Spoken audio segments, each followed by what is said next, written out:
ஓம் நமச்சிவாய. ஜாதகத்தில் ராகு திசை நடந்துட்டு இருக்கு. ராகு 3, 6, 11 இருப்பது சிறப்பு. ராகு போர் கொடுப்பார் இல்லை, கேது போர் கெடுப்பார் இல்லை. ராகு திசைக்கு நீங்க திருப்பாம்புரம் செல்வது, திருநாகேஸ்வரம் செல்வது, காலாஸ்திரி சென்று வழிபடுவது, ராகு பகவானை வழிபாடு செய்வது சிறப்பு.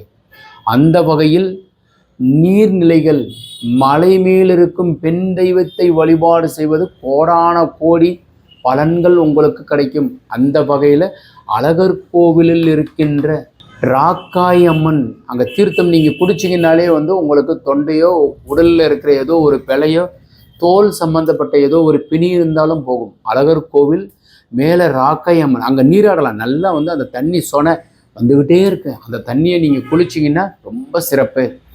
குடிச்சிக்கிறதுக்கு ரொம்ப பேருக்கு ரொம்ப நல்லது. அதில் முக்கியமாக ராக்காயை நீங்கள் வழிபட்டு அர்ச்சனை செய்து வழிபாடு செய்வது ரொம்ப சிறப்பு. ராகு தசையோ அல்லது கேது தசை நடந்தாலும் சென்றுவாங்க.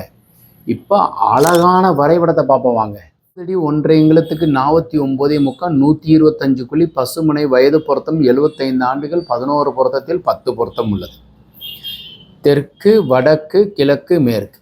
தெற்குங்கும்போது மலை, அதனால தான் மலை மேல் இருக்கும் ராக்காயை வழிபாடு செய்வது சிறப்பு. செவ்வாய் மலை, ஈசானத்தில் ஒரு ரூமும் கன்னி மூலையில் ஒரு பெட்ரூமும், மாடிப்படி வெளியிலிருந்து ஏறி போகிறதற்கு உண்டான அமைப்பும், அதற்கு மேலே போய் மொட்டை மாடியில் உயரமாக வாட்டர் டேங்க் வைக்கணும். ஈசான மூலையில் போர்வெல், மழைநீர் சேகரிப்பு சம்பு வைக்கிறது, வாயு மூலையில் செப்பிட்டேன்.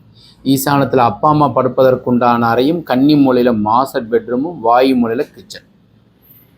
கார் பார்க்கிங் அக்னியில் இருக்கு. தெற்க பார்த்த வீட்டிற்கு அக்னியில் தலைவாசல் வைத்தால் பொன் முட்டை சேரும். இது மாதிரி வரைபடம் தேவைப்படுபவர்கள் கீழே இருக்கிற நம்பர் கான்டாக்ட் பண்ணுங்க. வணக்கம்.